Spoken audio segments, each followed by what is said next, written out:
sa tubig na Diyos. Praise God. I know nga kini nga pagdaig mag-lead ka nato sa kadaugan.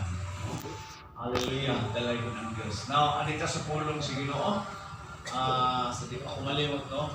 Praise God. Mag-Thanksgiving ni karong ditong karong sa Domingo.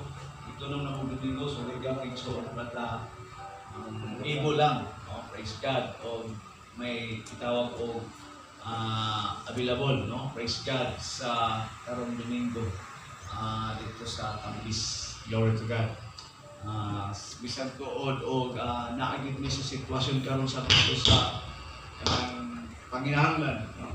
Naagit mi sa sitwasyon sa Panginahanglan bata na ingon ang pulong sige no, pasalamati ang Dios sa bisan unsay mudangat niya kaninyo. Amen ba? Magkapasalamat pataan ang bisan unsay mudangat sa kinabuhi. Mo nag-ingon sige no, pasalamati ang Dios sa bisan unsay mudangat niya kaninyo. So kailangan ingon ang Romans 8:28 ang tanang butang ang nagapamuhat sa katuyuan para sa kaayuhan, no? All things work together for good. Wala ingon niya for bad. Hello? No? Wala ingon niya nga ang tanan nga pangita mo for bad, but that is for good, no? Glory to God. Ngani sa mga sitwasyon sa pagsulay, damor ta makaila kung sa gid ang Dios nga may gugmaon, maluluyon ang iyang mga saad kay nagibasa kay sa scripture nga gituman gid niya ang tanan nga gisaad. Amen ba? No? Tumanon gid niya ang tanan nga gisaad tungod kay Dios siya. Dios siya. Once nga gi-promise na niya, iya ginabuhaton diya sa saktong panahon, no? Amen ba? No, sa saktong panahon. Praise God. Muna nga sa atong pangalagan si Ginoo, dili kita mobase sa unsay naa sa ato nga mga butang. Di nato na mo ay himo ang basihan. Dinoon malipay ta. Ug mao na itong tingwa gani nga makabaton ta og mga panalangin but di gina mo ay rason nganong nangalagad ta si Ginoo. Okay, praise God. Kay ang tao bisan og dili mangalagad sa Dios makabaton gyud og mga ingon nato kaptangan. No, pan nindot pag mangalagad sa natay mga butang dinhi sa kalibutan but di na ko rason. Kay nag-ingon dito nga ikaw ra gyud diha kanimo akong gugma o Dios. Nas kadagaya ka na bitong saas kaminyoon, usa nang saas kaminyoon sa kalipay man o subanan sa may panglawas o sa kasakit sa kawalan o sa hamugaway mag-uban ta hangtod sa kanturan, no? Sa atong paghigugmaay. Amen? Gugma, no? Atong gugma pagtuo sa Dios mo na gi foundation pagtuo, no? Pagtuo din paghigugma sa Ginoo labaw sa tanan.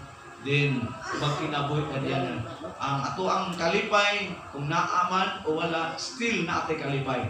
Aron matuman ka naging pulong si Ginoo nga i-consider lamang na kalipay kung ikasugat ninyo ang klase-klase ng pagsulay, no? Ang ni Apostle Paul, rejoice always, no? In the Lord, and I will say it again, rejoice. Hello, amen. Praise God, no? Dalay ko ang Dios, no? Sa walay katapusan.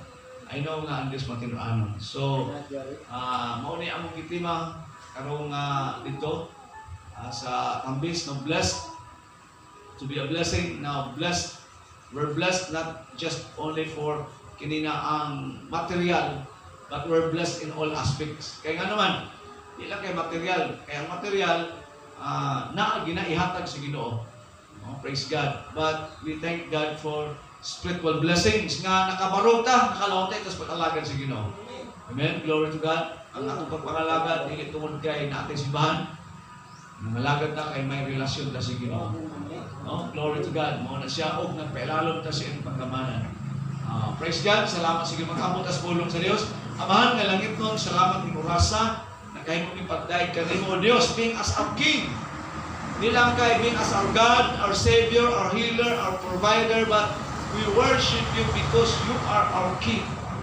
Hallelujah. Hari ka, takos ka sa tanan tungod sa iyong kay mulungang mabuhat sa among kinabuhian. Right now, O God, salamat niya kami nag-usap o salamat na may buhaton ka sa among kinabuhian as we meditate upon your words. Kini ginapangayo, Holy Spirit, mamuhat ka sa matag-usap. Diya lamang sa imong ngalan, Lord Jesus. Amen. Now, Praise God. Ang kining aside of review, no? Glory to God. Salamat sa Ginoo. Mao mo gina akong focus, Jesus Christ is our King and His kingdom. No, amen ba? No, hinaot nga naa kitay nakuha ini nga we focus to Jesus not just as healer, not just as savior, but atong mas ipadako atong pagsagot that Jesus is our King. Hello. Kay kung Jesus is our King, siyang labaw sa tanan. Amen?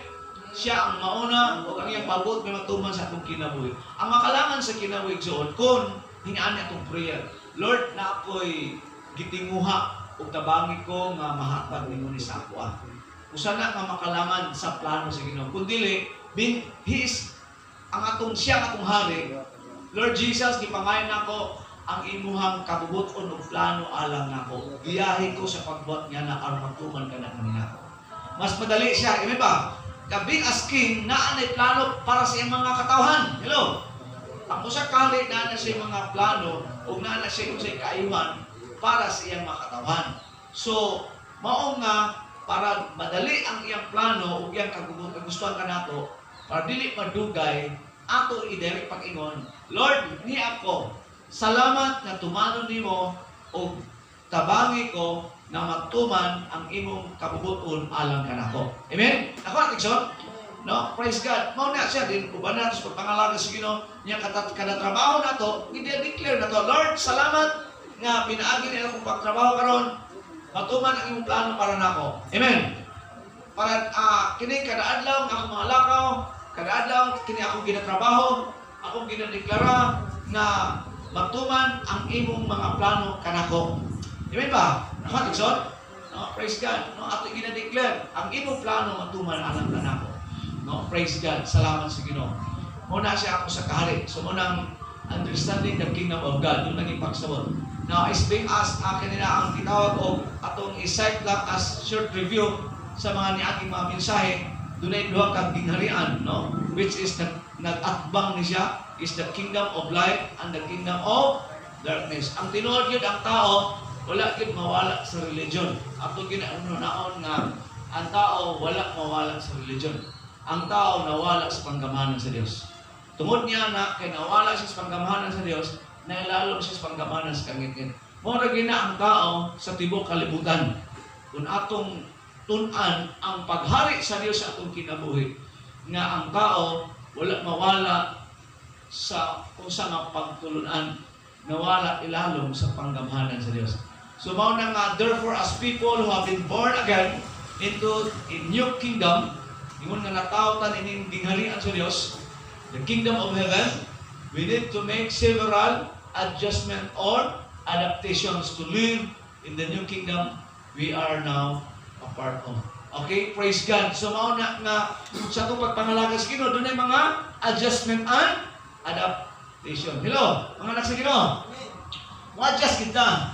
Mao kini ang kabubuton sa Dios, ilalong sa paghari, and then adapt. No, praise God. Adjust and adapt. Say, kamoy nito, adjust and adapt. Go. Adjust and adapt. Praise God. Para madali ang ato ang pagsunod, pagpangalaga sa Ginoo. Adjust kita. Amen? Oh, praise God. Unsay kabubuton sa Dios. Kaya nga naman mo-adjust, mo-adapt ta. Tungod kay, diha man ta nawala. Ang tao nawala sa panggamahanan sa Dios. Hinungdan, nailalong sa panggamahanan sa kangit-ngit. Apan kung tungod kay na tao na ta sa gingharian, dinis sa langit, dinita sa yuta, gingharian sa langit, dinit sa yuta, o nagkinabuhi tayo ilalong sa panggamahanan sa langit, dinit sa yuta. So, nag-adjust kita. Tama ba?